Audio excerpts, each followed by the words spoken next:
Good morning साथियों, मैं हूं सत्यम तिवारी और स्वागत करता हूं आप सभी का अपने यूट्यूब चैनल अंश 5G एकेडमी में changing the way of the learning. जैसा कि आप सभी ने इस वाली थंबनेल में और बाहर वाली थंबनेल में देख ही लिया होगा कि आज जो हम पढ़ने वाले हैं ना, मॉडल ऑक्सिलरी पढ़ने वाले हैं। क्या मॉडल ऑक्सिलरी पढ़ने वाले हैं?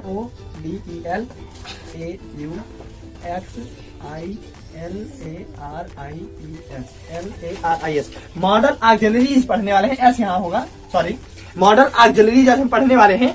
और आज की यह वीडियो आप सभी के लिए बहुत ही खास होने वाली है, क्योंकि यह जो टॉपिक है ना, यह आपके लिए active passive, direct indirect, translation और स्पीकिंग आदि मतलब बहुत सी चीजों में यह बातें जो है काम आती हैं। अगर आप इस टॉपिक को नहीं जानते हैं तो समझ लीजिए कि आप को इंग्लिश जो है बहुत कम मात्रा में आती है। जी हाँ, बहुत कम मात्रा में आपको इंग्लिश आती है। तो इस टॉपिक को जानने के लिए इस वीडियो में बने रहिए, क्योंकि आज इस टॉपिक को मैं बहुत बेहतरीन ढंग से और बहुत ही चुटकियों में आप लोगों तक पहुंचाने वाला हूं। कुछ स्पेशल आज हम सभी यहाँ पर सीखने वाले हैं। तो वीडियो को शुरू करने से पहले अगर आप लोग हमारे चैनल में नए हैं ना, तो प्लीज मेरे चैनल को सब्सक्राइब कीजिए, लाइक कीजिए, शेयर कीजिए, नोटिफिकेशन के बेल आइकन को ऑल पर सेट कीजिए, ताकि मेरे वीडियोस की जो लेटेस्ट नोटिफिकेशन है आप सभी तक आराम से पहुंच जाए। तो लेट्स स्टार्ट द। आज हम सभी यहाँ पर मॉडल ऑक्सिलरीज पढ़ने वाले हैं। तो मॉडल ऑक्सिलरी में आखिर होती क्या क्या चीजें हैं, ये सबसे पहले जानना बहुत जरूरी है। देखिए, मॉडल ऑक्सिलरी में हमारी आती है can, CAN can, could, COULD could, may, MAY may, might, MIGHT may might, और क्या क्या देखिए यहाँ पर शुड, SHOULD शुड, और क्या देखिए शुड के बाद मस्ट, MUST मस्ट, और OUGHT आर्ट। ये चीजें यहाँ पर जो है मॉडल ऑक्सिलरी में आती हैं। देखिए हेल्पिंग टोटल कितनी होती हैं? Is, am, are, was, were, has, have, had, shall, will, उसके बाद में शुड और would, can, could, may, might, art और मस्ट। एक वुड भी आता है, लेकिन वुड का यूज जानते हैं कहाँ होता है? वुड भी मैं बता दूंगा, थोड़ा सा देख लेते हैं। मॉडल ऑक्सिलरी में आएगा WOULD वुड आएगा, लेकिन इसका यूज जो है मैक्सिमम कंडीशनल सेंटेंस में होता है। तो इस बात को जब मैं कंडीशनल सेंटेंस पढ़ाऊंगा तो वहां पर क्लियर करूंगा, इसलिए इसको मैं यहाँ पर छोड़ रहा हूँ। अभी मैं इसका यूज बता दूंगा ना, तो आपको ट्रांसलेशन याद समझ में नहीं आएगा, इसलिए इस बात को मैं छोड़ रहा हूँ। जब ट्रांसलेशन ना समझ में आए तो बताने से क्या फायदा। वहां पर जानते हैं काश के लिए लगता है, जब कहीं पर काश मैं भारत का प्रधानमंत्री होता, चीजें क्लियर होनी चाहिए। काश मैं अभी बच्चा होता, ऐसी चीजों के लिए वुड का यूज वहां पर होता है। किस प्रकार से होता है, किस ढंग से, उसके लिए रूल्स एंड रेगुलेशंस हैं, वहां मैं इस बात को बताऊंगा, इसलिए इस बात को यहाँ पर छोड़ दीजिए। मॉडल ऑक्सिलरी में जितनी चीजें आती हैं क्लियर हैं, तो इन बातों का यूज आप लोग जान लीजिए। और यहाँ पर देखिए यूज ऑफ, आज मैं आपको स्पेशल बताऊंगा हैव और बी, इन दोनों के आज स्पेशल मैं आपको यूज जो है इसी वीडियो में बताने वाला हूं। तो ध्यान से इस वीडियो को तनिक भी बिना स्किप किए पूरा के पूरा देखिएगा, नहीं तो आपको वीडियो जो है समझ में नहीं आएगी। यहाँ पर सबसे पहली जो बात आती है कैन की, ध्यान से समझिएगा पूरी बात। कैन की जो बात आती है, सबसे पहली बात किसकी आती है? कैन की। तो कैन आखिर जानते हैं कहाँ लगता है? जहां पर किसी काम को करने में आशंका जताई जाए, आशंका या कहीं पर अपना सामर्थ्य दिखाया जाए। जहां पर आशंका दिखाई जाए या मैं अपना सामर्थ्य दिखाया जाए, जैसे आशंका मतलब समझते हैं, क्या मैं ऐसा कर सकता था? इससे होता नहीं है कि क्या मैं इस पानी को उठा सकता था, क्या मैं इस बाल्टी को उठा सकता था, तो कंफर्म नहीं हूं कि इस बाल्टी को उठा सकता था। और दूसरी बात यहाँ पर क्या है कि मेरा सामर्थ्य जज हो रहा है, यहाँ पर मेरी ताकत यहाँ पर जज हो रही है, तो वहां पर हम सिंपल कैन का यूज करेंगे। क्लियर है? बाल्टी को उठाने में या 20 किलो के बाट को उठाने में आप शंका जता रहे हैं, और दूसरी बात यहाँ क्या हो रही है कि आपकी पावर जज हो रही है, आपकी ताकत जज हो रही है, आपका सामर्थ्य जज हो रहा है। तो यहाँ पर आप किसका यूज करेंगे? कैन का यूज करेंगे। क्लियर है सारी बातें? जहां पर भी आप अपना सामर्थ्य दिखाएंगे वहीं पर आपको कैन का यूज कर लेना है। चीजें क्लियर होनी चाहिए, ठीक है? जैसे देखिए मैं खाना खा सकता था। देखिए, सॉरी अभी था नहीं लगाऊंगा, नहीं तुरंत चेंज हो जाएगा इसका मीनिंग। ये मैं खाना खा सकता हूँ लगाऊंगा, नहीं तो अभी दिक्कत हो जाएगी। जो ही इसी यार सिंपल जो मैंने चीज यहाँ बताई कि जहां पर आशंका जताई जाए या पावर शो हो, वहां पर हम सिंपल कैन का यूज कब करेंगे? पास्ट, सॉरी प्रेजेंट टेंस में। प्रेजेंट में तो कैन का यूज होगा, और सेम चीज शो करने के लिए पास्ट टेंस में कुड का यूज होगा।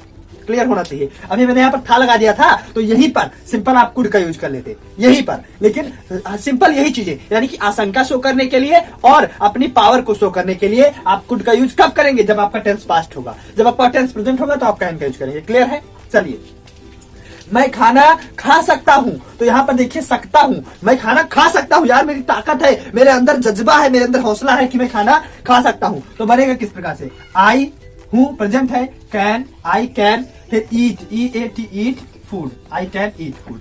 क्लियर है सारी बातें। यहाँ पर देखिए प्रेजेंट वाले में हमेशा हम मॉडल ऑक्सिलरी के साथ वर्ब की फर्स्ट फॉर्म लगाएंगे, क्लियर रहना चाहिए। तो आई कैन ईट फूड ऐसा हो सकता है। फिर देखिए मैं अंदर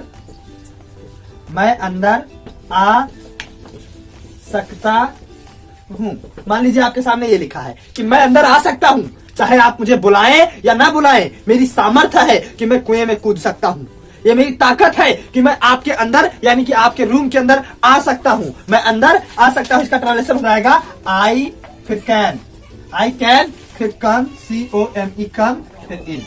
कैन का यूज कहां पर होगा, क्लियर है। कुड का यूज कहां पर होगा, क्लियर है। बस कुछ नहीं करना हमें कुड के लिए, इसको हूं को मिटा दीजिए और था लगा दीजिए। मैं अंदर आ सकता था, बस आपका जहां आपका पास्ट टेंस हुआ आप यहाँ पर सिंपल COULD कुड का यूज कर लेंगे, क्लियर।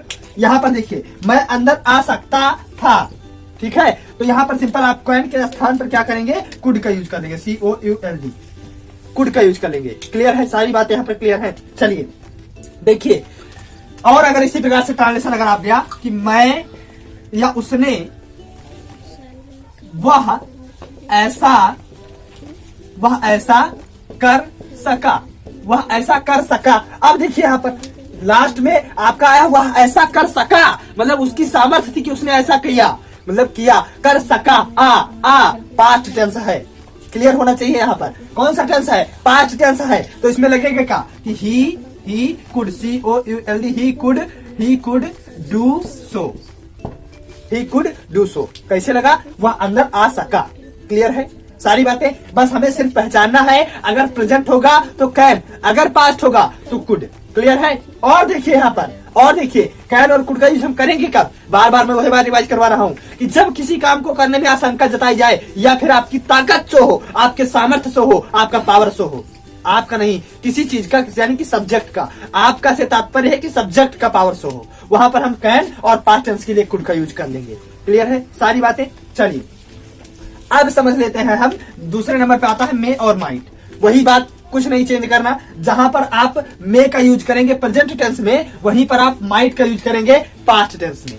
सारी बातें यहाँ पर क्लियर होनी चाहिए। जहां पर आप मे का यूज करेंगे प्रेजेंट टेंस में, वहीं पर आप माइट का यूज करेंगे पास्ट टेंस में। इतनी बातें क्लियर हैं। तो देखिए माइट में और माइट का यूज बताने से पहले यहाँ पर बात आती है कि अगर वाक्य में कहीं नाट आ जाए या आपका वाक्य इंट्रोगेटिव हो जाए, तो इन सारी बातों के लिए साथियों मैंने ऑलरेडी, अगर आपने मेरी पिछली वीडियोस देखी है ना, तो अब आपको इन सारे क्वेश्चन का आंसर मिल ही गया होगा, कुछ करना ही नहीं है। यानी कि अगर नाट आ जाए तब क्या करेंगे, और अगर इंट्रोगेटिव आ जाए तो क्या करेंगे, आप मतलब अब मेरे बताने से पहले ही जानते होंगे, फिर भी मैं यहाँ पर अगर आप नए हैं उसके लिए मैं बता दे रहा हूँ। अगर नाट आ गया तो नाट आप हमेशा मॉडल ऑक्सिलरीज के बाद लगाएंगे। क्लियर है, क्लियर है। यानी कि यहाँ पर अगर आ गया मैं खाना नहीं खा सकता था, तो I could not, I could not, या मैं खाना नहीं खा सकता हूं तो आई कैन नॉट। क्लियर है। चलिए मैं अंदर नहीं आ सकता हूं तो आई कैन नॉट, या मैं अंदर नहीं आ सकता था तो आई कुड नॉट। क्लियर है। यहाँ पर वह ऐसा नहीं कर सका तो he could not do so. Clear है। वह ऐसा नहीं कर सकता है तो he can not do so. Clear है, कोई दिक्कत, यानी कि नॉट आपका कहीं भी आए पूरे वाक्य में, नॉट पूरी नहीं कहीं भी आए, नॉट आप मॉडल ऑक्सिलरी के बाद लगाएंगे। दूसरी बात, दूसरी और सबसे मेन बात, अगर आपका वाक्य इंट्रोगेटिव है, जी हाँ, अगर आपका इंट्रोगेटिव वाक्य है तो मॉडल ऑक्सिलरी को आप ऐसे पकड़िए और पकड़ के खींच के सबसे आगे ले आइए। उसके बाद आप यह देखिए कि क्या आपका वाक्य जो है वह क्या से शुरू है या कोई क्वेश्चन वर्ड बीच में आया है। अगर क्या से शुरू है, अगर क्या से शुरू है तो आपका वाक्य कंप्लीट बना हुआ है। अगर कोई क्वेश्चन वर्ड पूरे वाक्य में दूसरा आया है तो आप सबसे पहले उसकी अंग्रेजी लगा देंगे। मैं इसी में समझा दे रहा हूं आपको वह बातें भी। मान लीजिए आपको लिखा होता है यहाँ पर क्या मैं खाना खा सकता था, तो यहाँ पर कुड आपका सबसे आगे आ जाता, तो could I, COULD, could I eat food. Clear है। और अगर क्या मैं खाना नहीं खा सकता था तो नॉट अपने जगह पर ही रहेगा, यानी कि could I not eat food. Clear है, बातें यहाँ पर सारी क्लियर। दूसरा, क्या मैं अंदर आ सकता हूं, क्या मैं अंदर आ सकता हूं, इसके लिए दो कंडीशन है। यहाँ पर भाई ये है, किसी से आप परमिशन मांग ही रहे हैं, क्या मैं अंदर आ सकता हूं? तो यहाँ पर आप किसी से परमिशन मांग रहे हैं कि क्या मैं अंदर आ सकता हूं। अगर आपकी परमिशन को डिनाई कर देगा तो आप नहीं जाएंगे। तो यहाँ पर आप मे लगाएंगे, ये अलग की बात है, फिर भी मैं यहाँ पर बता दे रहा हूं। यहाँ पर आगे आएगा कुड नहीं, कैन नहीं, मे आगे आएगा। क्या मैं अंदर आ सकता हूं? मे आई कम इन। यहां अभी मैं बताऊंगा मे के लिए, तब आप इस बात को समझेंगे। तो हेल्पिंग वर्ब को, सॉरी ऑक्सिलरी वर्ब को आगे करना था, कर दिया। और अगर नॉट आता तो नॉट अपने जगह पर ही रहता। अगर यहाँ पर क्या मैं अंदर आ सकता था, तो देखिए माइट आई कम इन। और अभी यहाँ देखिए, मैं अंदर क्यों नहीं आ सकता हूं, क्यों नहीं आ सकता हूं, तो वाई आपका सबसे पहले लग जाएगा। क्लियर है? क्लियर? और यहाँ पर मैं खाना क्यों नहीं खा सकता हूं, तो वाई सबसे पहले यहां लगेगा, सॉरी वाई लगेगा। क्लियर है सारी बातें? यानी कि मैंने दो बातें बताई। अगर नॉट आया तो नॉट आप मॉडल ऑक्सिलरी के बाद लगाएंगे। अगर क्वेश्चन वर्ड, यानी कि अगर आपका इंट्रोगेटिव सेंटेंस है, तो पहला काम आप कीजिए कि हेल्पिंग वर्ब को पकड़ के आगे कीजिए।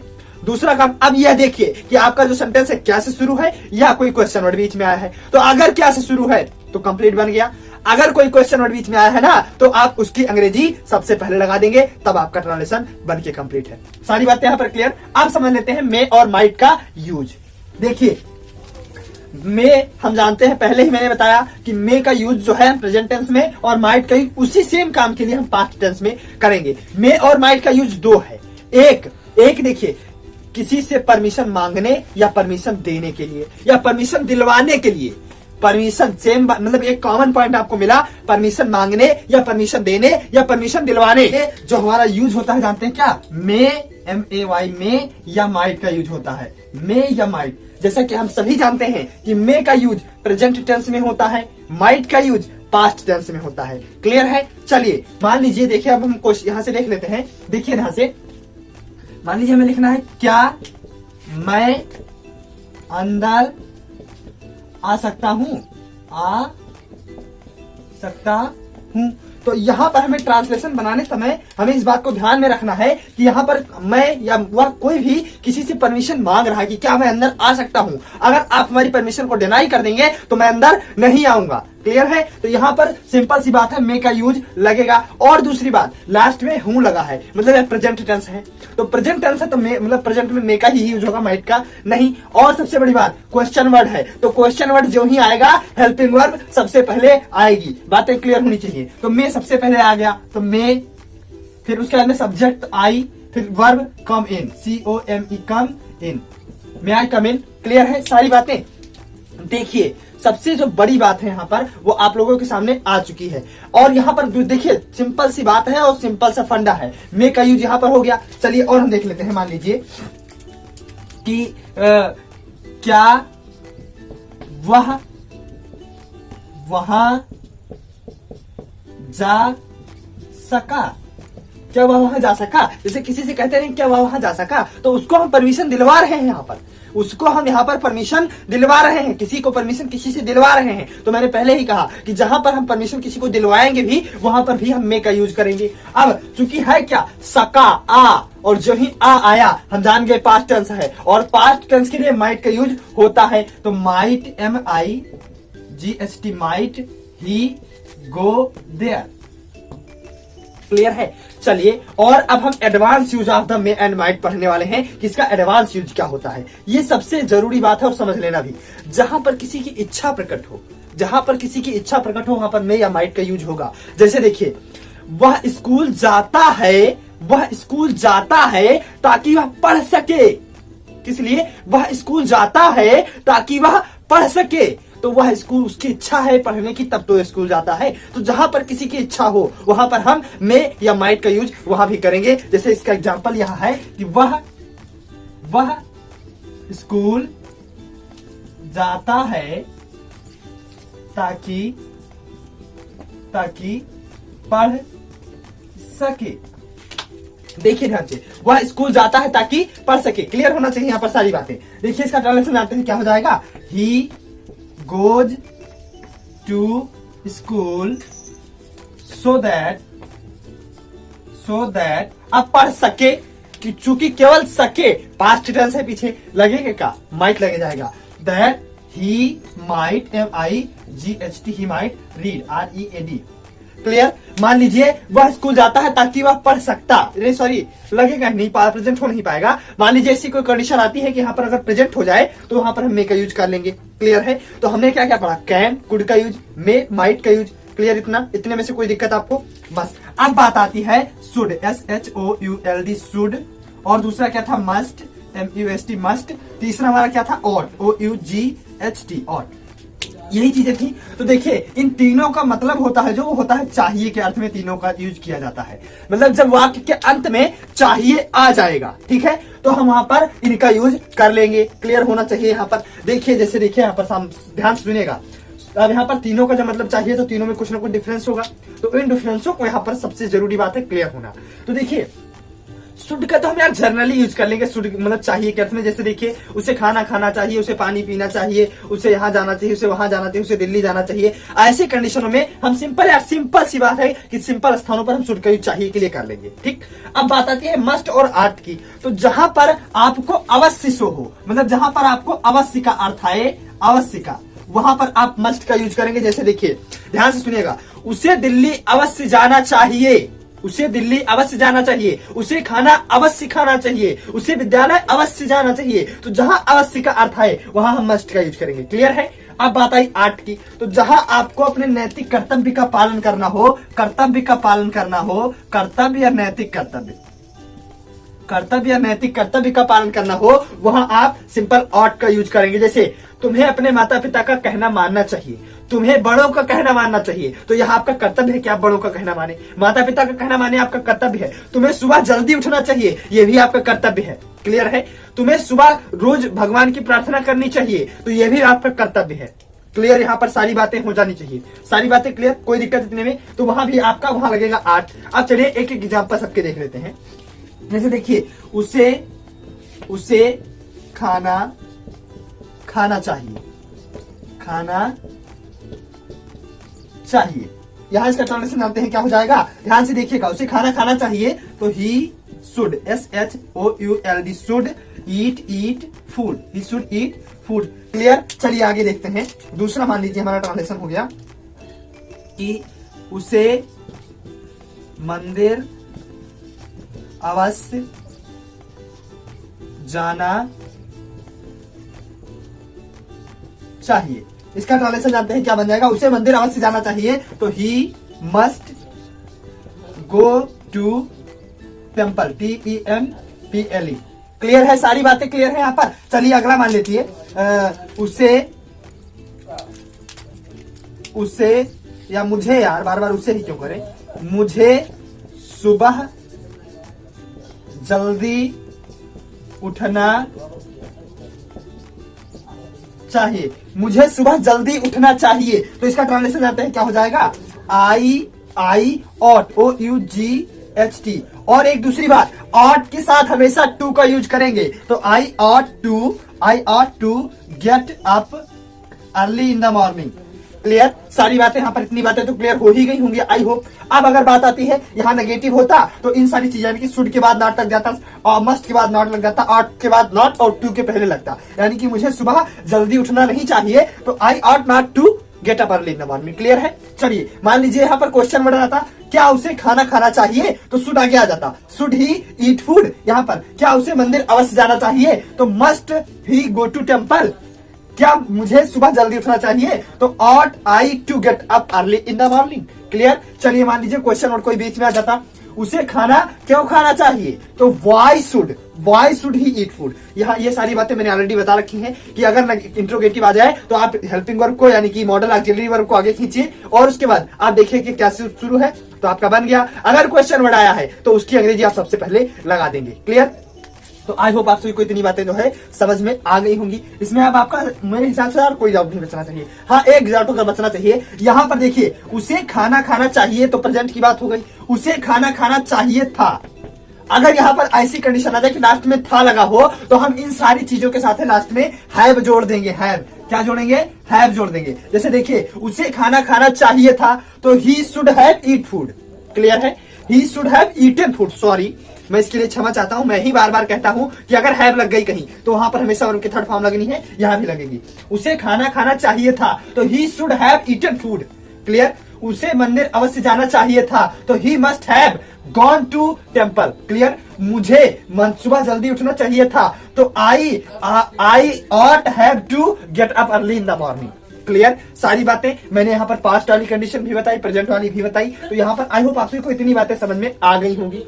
इतनी बातों में अगर आपका कोई डाउट शेष बचा हो तो मुझे कमेंट सेक्शन में जरूर बताइएगा। तो अब जो बारी आती है वह आती है, मैंने यहाँ पर कॉर्नर में उसी समय लिखा था, मैं इसको सबसे पहले यार इरेज कर देता हूँ, सबसे पहले इसको इरेज कर देता हूँ। उसके बाद में वो वाले यानी कि हैव और बी, जो मैंने दो स्पेशल मॉडल ऑक्सिलरी वर्ब में कहा था, इसको बताऊंगा। अब उसकी बारी है तो इसको मैं पहले इरेज करता हूँ। तो अब साथियों बारी है हैव की, यानी HAVE हैव और वी की। इन दोनों की बातें जो है अब हम कर लेते हैं। देखिए यहाँ पर हैव का यूज जानते हैं अब आज की इंग्लिश में, मॉडर्न इंग्लिश में कहां पर होने लगा है जानते हैं? जहां पर आप कोई चीज ग्रहण कर रहे हो, जैसे आप खाना खा रहे हो, चाय पी रहे हो, कलम ले रहे हैं, कुछ भी चीज आप जब कोई चीज ले रहे होते हैं वहां पर आप उसका ट्रांसलेशन हैव से कर सकते हैं। बातें क्लियर होनी चाहिए, वहां पर आप उसका ट्रांसलेशन हैव से कर सकते हैं। जैसे देखिए, लेना के लिए, खाना खाने के लिए, कुछ लेने के लिए, चाय पीने के लिए आप हैव लगा सकते हैं। इस बात को क्लियर रखिएगा। जैसे देखिए, जैसे ध्यान से सुनिए, मैंने खाना खाया। इसी ट्रांसलेशन को मैं बेहतर ढंग से बता दूं, आप सारी चीजें समझ जाएंगे। तो मैंने खाना खाया, पास्ट इंडेफिनिट टेंस है कि नहीं है तो आई, और उसके बाद अब हम जानते हैं, देखिए ध्यान से, जब पास्ट इंडेफिनिट टेंस में होता है अफर्मेटिव सेंटेंस तो वहां पर लगता क्या है जानते हैं? वर्ब की सेकंड फॉर्म। तो यहां पर कुछ खाने के लिए मैंने कहा हैव लगाएंगे, हैव का सेकंड फॉर्म होगा हैड, तो I had food. I had food, बस हो गया, मैंने खाना खाया, आई हैड फूड। क्लियर, कोई दिक्कत यहाँ पर? बन गया ट्रांसलेशन। अब यही अगर होता कि मैंने खाना खाया है, अगर ये होता कि मैंने खाना खाया है, बन क्या गया? Present perfect tense. ट्रांसलेट कैसे होगा? आई और प्रेजेंट परफेक्ट में हैव लगता है हैज एन हेल्पिंग वर्ब के रूप में, और खाने के लिए हैड लगेगा क्योंकि वर्ब की थर्ड फॉर्म। तो आई हैव हैड फूड। ये बातें क्लियर होनी चाहिए। यहाँ पर इस ऐसे ट्रांसलेशन भी बन सकते हैं, इसीलिए मैंने इन बातों को यहाँ पर लास्ट में बताना उचित समझा। जहां पर आप कोई चीज किसी से ले रहे हैं, जैसे मैंने पेन ली है तो आई हैव पेन, मैंने पेन ली है, आई हैव पेन। या मैंने चाय पिया तो आई हैव, मैंने चाय पिया, आई हैड टी। ठीक है, या मैंने चाय पिया है तो आई हैव हैड टी। उसने चाय पिया है तो he has have T. Clear, have ने हैड, सॉरी हैड टी। तो क्लियर है यहाँ पर इतनी बातें। अब बात आई वी की। बी आखिर कहां पर यूज होता है? देखिए, जहां पर आप कहीं गए हो, जब आप कहीं पर गए हो वहां पर आप बी का यूज कर सकते हैं। जैसे कल्पना चावला चांद पर गई है। ध्यान सुनिएगा, कल्पना चावला, ट्रांसलेट देखिए, कल्पना चांद पर गई है। ठीक, कल्पना चांद पर गई है। ट्रांसलेशन इसका जानते हैं क्या बनेगा? कल्पना CALPANA, कल्पना है, प्रेजेंट परफेक्ट है, तो कल्पना हैज, हैज। उसके बाद में हम जानते हैं कि जब कोई चीज कहीं गई हो तो वहां बी लगेगा, तो चूंकि वह बी की थर्ड फॉर्म तो होगा been. Kalpana has been to moon, Kalpana चांद पर गई है, Kalpana has been to moon. तो ऐसे ट्रांसलेशन, जैसे मैं वहां गया हूं, वह वहां गई है, इस प्रकार के ट्रांसलेशन पर मतलब कहीं भी जाने हुआने के लिए हम सिंपल बी का यूज करते हैं, यानी कि बीन वहां पर लग जाएगी। मैं स्कूल गया हूं तो मैं स्कूल गया हूं, तो I have been to school. Clear, सारी बातें यहाँ पर। तो अब अगर मेरी वीडियो पसंद आई है तो सबसे पहली बात तो आई होप मेरी वीडियो पसंद आई होगी, और अगर नहीं आई है तो कमेंट सेक्शन में बताइएगा कौन सी टॉपिक नहीं समझ में आई, और अगर समझ में आई है ना तो प्लीज मेरे चैनल को सब्सक्राइब कीजिए, लाइक कीजिए, शेयर कीजिए, नोटिफिकेशन के बेल आइकन को ऑल पर सेट कीजिए ताकि मेरे वीडियो की जो लेटेस्ट नोटिफिकेशन है वो आप सभी तक आराम से पहुंच जाए। तो मिलते हैं अपनी नेक्स्ट क्लास में, तब तक के लिए जय हिंद, जय भारत, वंदे मातरम।